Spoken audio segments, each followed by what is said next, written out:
Hi everyone, this is Dale Sorchin, one of your candidates for the office of Governor of the great state of Washington, and this is a moment to imagine liberty. In 1944, near the end of World War II, delegates from the 44 Allied nations gathered together and adopted what is known as the Bretton Woods Agreement, and the world's really never been the same since. Because of the power and strength and stability of the United States, and because of the enormous amounts of gold held by the United States government, and because every U.S. printed dollar was backed by or linked to a specific amount of gold, it was agreed at this meeting that the U.S. dollar would be accepted as the world's reserve currency. They agreed that every ounce of gold would be linked to or worth 35 U.S. dollars. The printed U.S. dollar became the world's reserve currency, and the world was sure that we'd never let them down.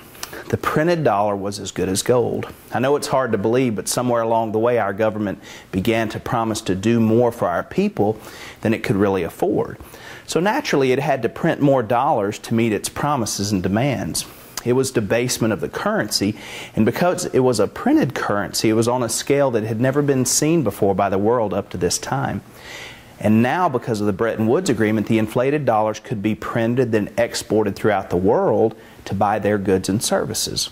Of course, the U.S. government was the early receiver of this newly printed money, so they were able to spend the money on the extravagances of their people first while exporting the inflated dollars to the rest of the world.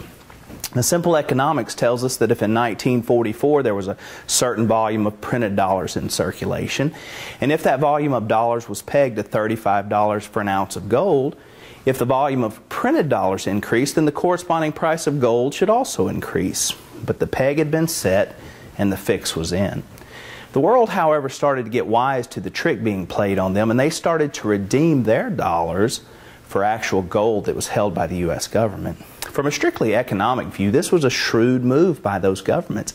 They had been the unwitting recipients of an increasing supply of dollars that had been causing all of their prices to go up, except for the price of gold. It was still pegged at $35 an ounce. We'd been caught with our hand in the cookie jar, so to speak.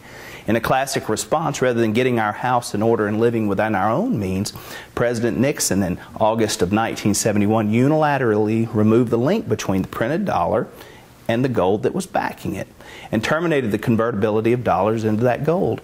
Our promise to the world in 1944 to maintain a stable currency had been broken. To date, the U.S. dollar is still deemed the world's reserve currency. Some say that it's because of the greatness of the United States and our enduring stature in the world. Now, others suggest that it's because of the familiarity of the dollar and the fear of other countries to move to a different reserve currency. And still others suggest that just because of the fear of retaliation by the U.S. government, that countries fear to leave the U.S. dollar as their reserve currency.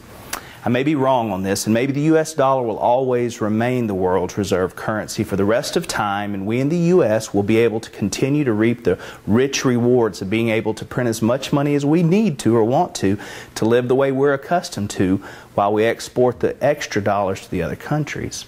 But I fear that they've become wise to our tricks again. And despite the reason that they were keeping the dollar as the reserve currency, this time they'll have no choice but to change, because at some point the rapidly increasing supply of dollars won't be worth the paper that they're printed on. I invite you to check out our website at www.imagineliberty.us to find out more about our Imagine Liberty campaign.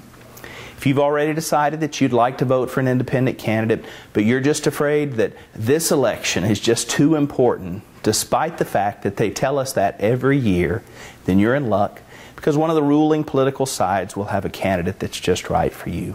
But if you're willing, I'd like to invite you this year to join us to break the cycle and have the courage to think independent.